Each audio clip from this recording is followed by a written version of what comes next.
9 तारीख को जो गंगनहर में जो घर के अंदर किसान परिवार के अंदर घर के अंदर 3 बदमाशों द्वारा घर के अंदर लूटपाट का प्रयास किया गया था और जहाँ तक सक्सेसफुल भी रहे थे। उसी के 2 दिन बाद उपरांत ही शहर के एकदम बीचों बीच देवपुरा क्षेत्र में भी इसी तरह से एक व्यापारी परिवार के अंदर 4 बदमाश घुसे थे, बाहर था, जो बाद में पता चला उनके द्वारा लूटपाट का एक अटेम्प्ट किया गया था। ये समस्त दोनों घटनाएं पूरे शहर के लिए, हरिद्वार शहर के लिए बड़ी सनसनीखेज भी थी और ये पूरा इसमें था कि जिस तरह से गैंग सक्रिय था, चूँकि जो भी देखा गया पूछताछ में जो पकड़े गए उनके लंबे आपराधिक इतिहास हैं लूट के और अन्य वारदातों के, इसको देख के लग रहा था कहीं ना कहीं ये बड़ी अनहोनी घटना आगे कर सकते हैं। तो समस्त हमारी जो शहर देहात की एसओजी सभी टीम जो सभी को इसमें सक्रिय किया गया था और बहुत सारे सीसीटीवी फुटेज और जो हमारा इलेक्ट्रॉनिक सर्विलांस हो, मैनुअल हो, ये सब जानकारी करते हुए कल देर रात्रि भगवानपुर के चौली क्षेत्र को हमने आइडेंटिफाई किया था कि कहीं ना कहीं बदमाश इस इलाके से निकले हैं और यहीं पर शरण लिए हुए हैं। इसके बाद रात्रि सूचना मिलने पर जो हमारी स्पेशल टीमें थी, सूचना पर तत्काल सभी अधिकारीगण वहाँ पर रवाना हुए। इस फोर्स को पहले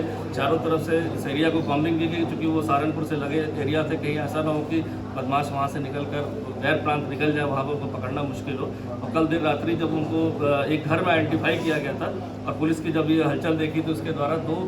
जो वहाँ बदमाश थे, जिसमें नाम है अंकुर और उपकार,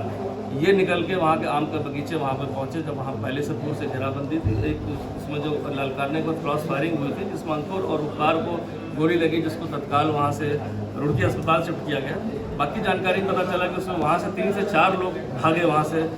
जंगल में जो अंधेरे का फ़ायदा उठाकर, जिनके नाम नहीं निकल आए इसमें, जो हमारे दीपक और अनिल करके थे और एक मोटा और राजा और मोटा करके नाम है, सभी सहारनपुर के रहने वाले हैं। अभी जो है हमारी टीमें लगातार लगी थी, इसमें मोटा और राजा जो इस घटना में दोनों घटनाओं में सम्मिलित था, उसको भी अभी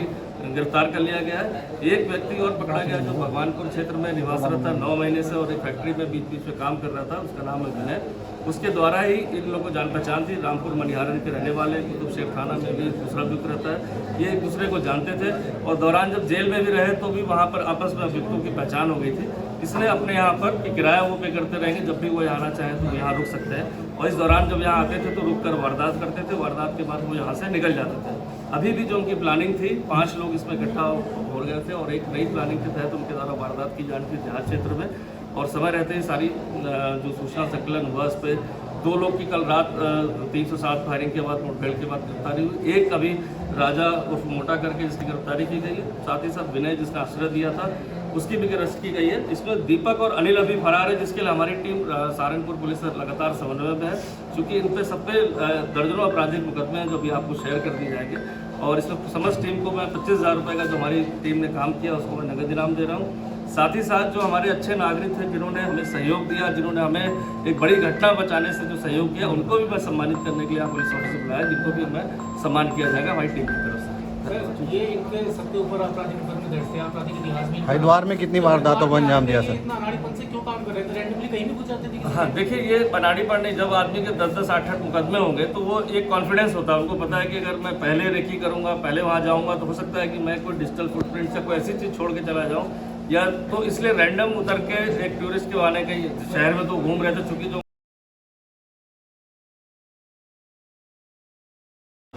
मारपीट करना, हाथापाई करना एक बुजुर्ग महिला के साथ, फिर तमंचे के बाद में बच्चा एक छोटा था वो उसको मतलब तमंचा दिखाने उसको मारने का भय काम किया गया। लेकिन ये बात दूसरी कि वो लेडी बहुत ही किसान परिवार की है और बहुत ही दिलेर थी और उनके द्वारा जो है रजिस्टेंस किया गया और इसी रजिस्टेंस और शोर मचाने के कारण ही बदमाश वहाँ से भागने को मजबूर हुए। लेकिन जो भी वो वहाँ से ले जा पाए, कुछ कैश ले जा पाए और एक दुकान का बाली वगैरह वो ले गए। एक रिहायशी इलाके में इस तरह की भी घटना होती है तो बहुत ही सनसनीखेज होती है, परिवार के साथ साथ जो लोग रहते हैं उनके भी दहशत का माहौल है। अभी इस घटना का अभी हम समझ ही पा रहे थे इस घटना को, क्योंकि देहात की सारी पुलिस हमारी लग गई है, इसमें अभी जांच बताएंगे। अभी इसको समझते हैं कि 12 तारीख में जो है 2 दिन बाद 3 दिन बाद फिर से एक इसी तरह का गैंग जो है, लेकिन ये भी शहर के बीच में देवपुरा जो इतना चलता फिरता रास्ता है और लोग गर्मी के दिनों में लोग टहलते हैं, बाहर रहते हैं,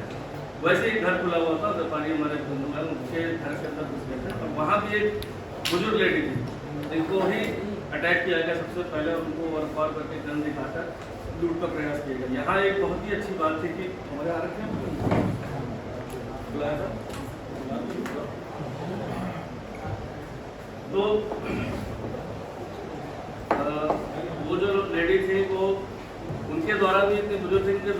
रेजिस्टेंस किया गया, उनके परिवार के जो सदस्य थे, बहुएं थी, और उनके द्वारा ऊपर ब्रेक किया गया, और उस कारण से जो है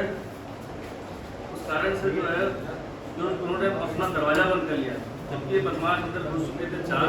ये तो उस समय हमें सिर्फ 4 ही पता चला था, क्योंकि इन लोगों ने 4 ही लोगों को देखा था। एक बदमाश बाहर देखने के लिए खड़ा हुआ था, देखने के लिए कि क्या बाहर गतिविधि हो रही है, जिससे कि वो अलर्ट कर सके।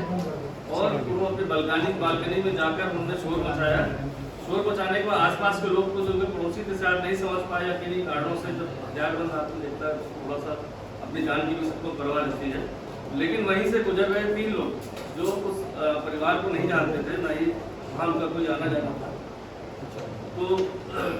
उनको जो है उस महिला की आवाज़ सुनकर बालकनी से उठ गए, और उनके द्वारा ही मदद के लिए कि कोई कुछ ना कुछ गड़बड़ है, और ऊपर से एक महिला चिल्ला रही है हेल्प के लिए, और उनके द्वारा जो है वहाँ जाकर कोशिश की गई कि मदद की जाए। लेकिन उससे अच्छा ये रहा कि जब उन्होंने भी देखा कि बदमाशों के हाथ में ऐसे कुछ वेपन लिए हुए हैं, तो वो भी थोड़ा बच के हट गए पीछे की ओर। लेकिन उस भीड़ को देखकर उनका जो बाहर का रेकी के लिए आदमी खड़ा होगा, उसके द्वारा इशारा करने पर को लग गया कि मदद के लिए आ गए, और वो बदमाश वहाँ से भागने को मजबूर हुआ। सिर्फ भागे ही नहीं, वहाँ पर एक पास में ही आपको फिलहाल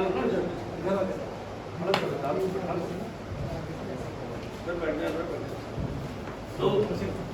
इनके द्वारा पीछा करके मतलब ललकारा दिया, पीछा किया गया। लेकिन अभी बताएंगे, मेरे आ भी रखे हैं हमारे बंधु लोग जो है, और बताएंगे भी कि हाथ की किसी के हाथ में हथियार है तो नेचुरल सी बात है कि वो उसका सामना नहीं कर सकता। लेकिन उन्होंने पीछा भी किया, और इस टोली को जो 5 लोग थे, वो 3 एक दिशा में भागे और 2 एक दिशा में भागे, और इस कारण से जो है उस कारण से बदमाशों की हलचल मतलब जो ये गड़बड़ हुआ, और अपनी वारदात को अंजाम नहीं दे पाए। ओवरऑल मेरा ये कहना था कि ये जो इंसिडेंट है, ये इसलिए खास हो गया कि इसमें पब्लिक का कोऑपरेशन पहले चीज जो सबसे महत्वपूर्ण था, साथ ही साथ जो घर की महिलाएं थी, बुजुर्ग महिलाएं हैं, वो दोनों ने बहुत रेजिस्टेंस और बहुत ही वीरता से अपना कहते हैं जो परिचय दिया, जिससे कि अपने परिवार को लुटने से या और भी कोई हानि भी हो सकती थी। अभी इसमें क्राइम भी बताएंगे कि मौके से ऐसी चीज़ें मिली जो शायद कभी घटनाक्रम में हमें देखने को मिलती है किसी वारदात में। एसपी सिटी साहब भी यहाँ पर शेयर करेंगे, क्योंकि बहुत बड़ी घटना थी, बहुत बड़ा प्रेशर था यहाँ पर, क्योंकि दूसरी घटना एक सिलसिले में हो गई थी, और हमें पूरा अंदाजा था इसमें कि कहीं ना कहीं इसमें ये गैंग जो है अगर जल्दी वर्कआउट नहीं होगा तो तीसरी घटना करते, क्योंकि दोनों घटनाओं में अटेम्प्ट में बहुत ज़्यादा उनको कुछ मिल नहीं पाया। एक होता है कि बदमाश आते हैं और वारदात करते हैं, तो उनको अच्छा खासा अगर कैश ज्वेलरी मिल जाती है तो फिर उस बहुत दिन तक वारदात को नहीं करते। लेकिन अगर वारदात करते जा रहे हो, सफल नहीं हो रहे, तो वो और बड़ी वारदात करने की सोचते। तो दोनों घटनाओं में उनको सफलता नहीं मिली थी। वो तो बात है कि पूछताछ में एक और पुरानी घटना का बंगलौर में शराब के ठेके से 5000 रुपये की बात हुई, उन्होंने बताई जो हमारी बात। लेकिन दोनों घटनाओं में उनको कुछ नहीं मिला, जबकि एक्सपेक्टेड था कि काफ़ी 10-15-20 लाख रुपये का कैश ज्वेलरी ले जाएंगे। तो अभी हमारा जो डिस्कशन था वो यही था घटना के बाद कि अगर इनको नहीं पकड़ा जल्दी तो ये तीसरी घटना को जरूर करेंगे। 2 जगह फेल हो चुके हैं, और जिस तरह से उनके पास सामान मिले थे, तो मैं एक बार पहले एसपी क्राइम से करूँगा कि बताया था क्या उन्होंने देखा था उसमें जो ये सामान मिले थे। घटनाक्रम में जो अभियुक्त थे उनके द्वारा पहले गणेशपुर क्षेत्र के अंतर्गत एक लूट को कारित किया गया था। उसके बाद उनके द्वारा उनके हौसले बुलंद हुए, उनको पकड़े नहीं गए। उसने उनके द्वारा देवपुरा क्षेत्र में आकर के भी सेम तरीके से ही सेम मोडस ऑपरेंडी अपनाते हुए घटना को अंजाम दिया जा रहा था, जिसमें कुछ लोगों के द्वारा इसमें सहयोग किया गया और घटना को होने से बचाया गया। क्योंकि मौके पर जब पुलिस बल वहाँ पहुँचा तो उनके द्वारा एक वहाँ बैग बरामद किया गया, जिसमें ऐसी सामग्री हमें मिली जिसको देख करके लग रहा था कि अगर ये आज सक्सेसफुल हो जाता तो एक बहुत बड़ी घटना कारित हो जाती। उस बैग से 2 चाकू, रस्सी, टेप और एक स्लिप इंड्यूसिंग ड्रग मिला। अगर इन सबका अगर प्रयोग किसी न किसी तरीके से हो जाता तो एक बहुत दुर्दांत घटना शायद क्षेत्र में हो जाती। क्योंकि हमारे ही यहाँ जो क्षेत्र के कुछ लोग थे जिनकी अवेयरनेस की वजह से इस पूरे घटनाक्रम को होने से रोका गया, तो उनके लिए तहे दिल से धन्यवाद कि उनकी वजह से ये घटना जिस स्केल पे की जा सकती थी वो स्केल पे नहीं होगा। इसमें मैं ये भी एड ऑन करूँगा कि जो पहली हमारी घटना थी जब हम जो किसान परिवार थे वहाँ गए थे, और ये बड़ी अच्छी बात मिली देखने को कि उनके मन में कहीं भी ऐसा कोई भय नहीं था। उनका यही कहना था कि आप लोग आ गए मेरे घर पर, और जब आप लोग आ गए तो हमें इतना विश्वास है कि कहीं ना कहीं आप जल्दी से जल्दी पकड़ेंगे। लेकिन ये है कि जो मोहल्ले में क्षेत्र में जो अविश्वास होता है, रोष होता है, या कहीं डर भय होता है, उसके लिए उन्होंने जरूर निवेदन किया था कि आप जल्दी से जल्दी कर लें और इसमें कहीं कोई षड्यंत्र ना हो, इसको भी जरूर देख लें। हर व्यक्ति के घर में जब कोई वारदात होती है तो वो सोचता है कि कहीं कोई षड्यंत्र ना हो। तो इसके बारे में इसमें व्यास आप बताएंगे क्या एक्सपीरियंस थे जब हम गए थे वहाँ पर? घटना के उपरांत जो घटना स्थल था वो अपने आप में बिल्कुल विशिष्ट, आज तक उस घटना में वो बिल्कुल डेंसली पॉपुलेटेड मिडिल क्लास किसान परिवारों का वो पूरा इलाका है। गणेशपुर गुज्जर में आमतौर पर कोई अपराधी घुसने की जल्दी हिमाकत नहीं करता अगर वो इस इलाके से वाकिफ है। और यही बात हम लोगों के लिए एक चीज थी खटकने वाली कि अगर वो जानता था पहले से तो यहाँ आता नहीं, और अगर आया है तो इसका मतलब कि अनाड़ी है, बिल्कुल रैंडम टाइप का हिट कर गया है, सामने उसको गेट खुला मिला किसी कारण से। दूसरी चीज ये थी कि कोई व्हीकल का यूज नहीं मिला। सर ने जिस तरह से चीजों को टीमों की टास्किंग की थी, एसएसपी सर डायरेक्टली हर चीज को मॉनिटर कर रहे थे, एसपी क्राइम मैडम को सुपरवाइज करने के लिए उन्होंने लगाया हुआ था। तो जो टास्क आवंटित हुआ सारी टीमों का ऑब्जर्वेशन यही था कि पैदल ही आए थे, पैदल ही गए, और टोटल स्पैन मुश्किल से 7 मिनट का पूरा स्पैन, क्योंकि सीसीटीवी फुटेज में वो सारे लड़के आते हुए जाते हुए सब कुछ देख रहे हैं। जब जा रहे हैं तब चाल तेज थी, आते समय बिल्कुल कैजुअल वे में आए वो, मुश्किल से वो हल्की फुल्की सामग्री कोई जब ट्रैक करना शुरू किया गया तब जाके सीसीटीवी के सहारे। और अब एक चीज बड़ी आप लोगों के लिए, सर शुरू से ही सीसीटीवी की मॉनिटरिंग और नेटवर्किंग पर फोकस रहा सर का, जब 3 नवंबर को सर ने ज्वाइन किया, और अब उसके रिजल्ट्स आने शुरू हुए हैं। मैं sir hats off to you, आपने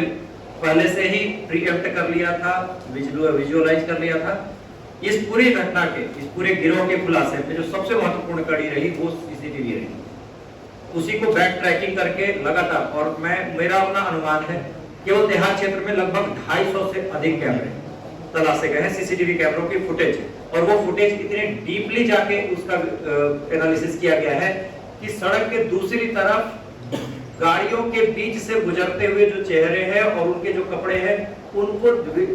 देखने की जरूरत उठाई गई है। इतना डीप एनालिसिस किया गया है, तब जाके वो ट्रैक हो पाया है कि वो कहां से चढ़े, कहां उतरे, कैसे गए। रेलवे ट्रैक पे चल के ये लोग ट्रेन पे चढ़े, ट्रेन में भी इन्होंने रेलवे स्टेशन के मुख्य द्वार का हिस्सा नहीं लिया, ये रेलवे पटरी से गए और 3 नंबर प्लेटफॉर्म पे चढ़े। 1 नंबर प्लेटफॉर्म पे लगे हुए कैमरे में दूर से उनको देखा जा सकता है, केवल टी शर्ट के कलर, सबके जूतों की जो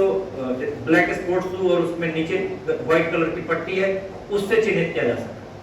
वो चीज कोरोबोरेशन में सिटी की जब घटना हुई और उसका फर्स्ट फुटेज आया उसके भागते हुए बदमाश का, वहीं से कोरोबोरेशन शुरू हुआ। वो बिल्कुल स्ट्राइकिंग हमारा पॉइंट था जहां से ये बात हुई कि वो और ये दोनों घटना के शामिल अभियुक्त एक है, यहाँ से फिर मुड़ा है। सर ये जो अभी बात बताई एकदम सही थी कि खाली कभी कभी ऐसा होता है कि जूते के कोई डिज़ाइन, कोई कपड़े के डिज़ाइन, उससे जो है कुछ ना कुछ क्लू मिल जाता है। क्योंकि ये घटना जब सेकेंड हुई और एसपी सिटी साहब भी मौके पर थे रात को, तो तब हमने देखा कि जो फुटेज उस समय तो नहीं मिल पाई रात को, लेकिन कहीं एक दो जगह हल्की फुल्की दिखाई दी, जिसमें हमारे जो मददगार बंधु लोग थे जो दौड़ाया जिन्होंने बताया, तो उनके भी कुछ बातों से हमें आइडिया लगा। एक चीज़ कॉमन निकल गया है कि वहाँ पर सभी लोग ने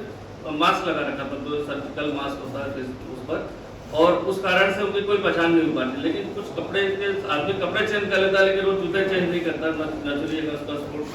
शू पहनेगा या वो जूते के क्लिक करने के बाद एसपी सिटी साहब ने बताया गया कि जब इन्होंने रात्रि में पूरे रात्रि भर जगह फुटेज देखी, कंट्रोल रूम 3 बजे गया, फिर मुझे 3:30 बजे फोन किया कि कुछ ना कुछ हमें आइडेंटिकल लग रहा है दोनों घटना में।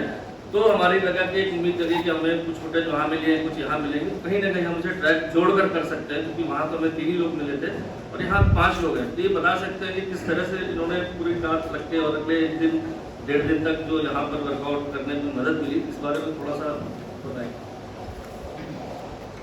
सबसे पहले तो जो एसपी देहात साहब ने भी बोला कि जो पब्लिक से कैमरे जो लगवाए गए उसका जो बेहतर उपयोग इस घटना में हमें देखने को मिला, और जो हरिद्वार पुलिस में सामंजस्य देहात और सिटी में उसका इससे अच्छा एग्जाम्पल नहीं हो सकता। सर लगातार इसकी मॉनिटरिंग कर रहे थे, मैडम के द्वारा भी मॉनिटरिंग हो रही थी। पहले दिन तो हमें कुछ फुटेज ही आई थी जिसके जो ग्लिम्स थोड़े बहुत देखने को मिले, उससे कुछ अंदाजा लगा पाया कि हाँ हमें बहुत कुछ सिमिलरिटीज मिल गई। दूसरे दिन हमें कई फुटेज मिल गई और उसके बाद शाम तक आते आते कुछ ऐसे पिन पॉइंट फुटेज आए जिससे एकदम क्लियर हो गया कि दोनों घटनाओं में जो सम्मिलित हैं वो एक ही गैंग है और एक ही लोग हैं। उसके बाद दोनों टीम मिलके उन पे एक साथ काम करना शुरू कर दी। 2 दिन तक हम लोग केवल फुटेज पे काम किए और 2 दिन के बाद फिर फील्ड वर्क और फुटेज इन चीज़ों पे ढंग से काम करना शुरू कर दिया। लगभग हम लोगों की 15 से 20 टीमें बनाई गई थी, कुछ फुटेज चेक कर रही थी, कुछ फील्ड में काम कर रही थी और पूरे डेडिकेशन के साथ पूरी टीम ने बहुत ही मेहनत किया। और जब हमें एक पिन पॉइंट डायरेक्शन मिला उसके बाद विदिन 12 आवर हम लोग चीज़ों को मॉनिटरिंग करना शुरू किया और उसके रिजल्ट्स हमें मिलने शुरू, क्योंकि वो जैसा कि सर बता रहे थे कि बहुत ही डिस्पैरेट 2 घटना की, उसमें कहीं भी उनको सफलता नहीं मिल पाई। यहाँ की घटना के बाद हम लोग एक चेन स्ट्रेचिंग से नहीं, लेकिन जो सबसे शॉकिंग था कि जिस घटना को जिस इंटेंशन के साथ अंजाम देने आए थे वो अगर हो जाता तो बहुत ही खौफनाक घटना होगी। और इनके पास दोनों घटनाओं में कुछ नहीं मिलना, उनको डिस्पैरेट करना था, तो अगली घटना किस इंटेंसिटी में करेंगे इसके अंदाजे से पूरी टीम बहुत ही वाकिफ थी। और सर के नेतृत्व में उसके बाद इसी पे काम करना हम लोग शुरू किए कि सबसे पहले अगली घटना को रोकना हमारी सबसे पहली प्राथमिकता होगी और इन घटनाओं को खोलने के बाद ही अगली घटना को हम लोग रोक पाएंगे, क्योंकि उनका जो डिस्प्रेशन था वो उनकी 2 घटनाओं को 2 से 3 दिन के अंदर करने से ये एकदम क्लियर हो गया था कि बहुत जल्दी ये फिर तीसरी घटना को भी अंजाम देंगे। और पूरी टीम सर के नेतृत्व में मिल के और लग के ये एक बेहतर रिजल्ट दिए और ये टीम के सामंजस्य का सबसे अच्छा एग्जाम्पल मेरे अभी तक के उसमें ये टीम सामंजस्य का सबसे बड़ा एग्जाम्पल। ये एकदम ठीक कहा सिटी साहब ने कि जो भय था वो जनता में जो व्याप्त हो रहा था धीरे धीरे, उसके साथ हमारे मन में भी था कि अगर नहीं पकड़े गए तो मैंने खुद बुला के कहा था इसी रात को कि विदिन 24-36 आवर्स में फिर सेटअप होगा और उसको हमें जरूर करना है। अब मैं इसको थोड़ा कंक्लूड करूँगा। ये तो एक था कि आपसे शेयर करना था ऐसी बातें जो हम लोग ने इस लास्ट 3-4 दिन के डे एंड नाइट में देखी है उनसे। एक तो सबसे महत्वपूर्ण कड़ी जिसको फिर से मैं इस पूरी घटना में एसएसपी सर द्वारा, एसपी क्राइम मैम द्वारा, एसपी सिटी सर और रूरल सर द्वारा पूरी घटना के बारे में आपको बताया गया है। इसमें कैसे सीसीटीवी कैमरास की मदद ली गई, हमारी पूरी पुलिस टीम और एसओजी टीम इसमें लगी रही, परंतु इसमें जो पब्लिक का एक रोल था वो मैं आपको बताना चाहूँगी। जब घटना के समय उस घर की महिला ने छत से चिल्लाकर मदद की गुहार मांगी तो वहाँ पर उनकी जान पहचान के लोग नहीं थे। एक्टिवा से 3 भाई जा रहे थे, हमारे साथ उनमें से 2 भाई यहाँ पे मौजूद हैं। उनके द्वारा तुरंत रुक कर कि कोई लेडी पुकार रही है, अगल बगल के लोगों का पता नहीं, परंतु ये लोग रुके और बिना अपनी जान की परवाह किए कि अंदर क्या सिचुएशन है, क्या हो सकता है, वो अंदर चले गए। वहाँ पर उनका सामना हुआ हथियार के साथ उन 5 युवकों से और उनकी भी काफ़ी अच्छी बिल्ड थी, उनके पास हथियार थे। उस बैग में जैसे मैम ने बताया चाकू और रस्से और दवाइयाँ भी मौजूद थी। उसकी परवाह ना करते हुए उनका आमना सामना किया। इसी पर उन लोगों ने इन पे हथियार ताने और वहाँ से भागे, इनके पीछे ही भागे। इनका पीछा करते हुए तेजपुरा चौक की तरफ ये लोग निकले। वहीं पर ठेले में दयानंद जी थे और उन्होंने जब देखा कि कोई भाग रहा है, चीख पुकार मच रही है, बिना अपनी जान की परवाह किए वो भी उनके पीछे भागे। ई रिक्शा लिया, ई रिक्शा में तेजपुरा चौक के अंदर तक पीछा किया। वहाँ पर उस व्यक्ति द्वारा, हमारे अभियुक्त द्वारा तमंचा इनको दिखाया गया, उसके बावजूद भी उनके द्वारा पीछा किया गया। सीसीटीवी कैमरा में पूरी फुटेज में हमको दिखाई दे रहा है कि उनके साहस का जो उन्होंने परिचय दिया है सभी लोगों ने, उसके लिए हम बहुत आभारी हैं। ये ट्रूली सभी हम लोग अपने फंडामेंटल राइट्स की दिन रात बातें करते हैं, परंतु ये एक मौलिक जो कर्तव्य होते हैं सिटीजन के, ये उसको दर्शित करता है और इसके लिए हम पूरे पुलिस विभाग की तरफ से आपके बहुत बहुत आभारी हैं।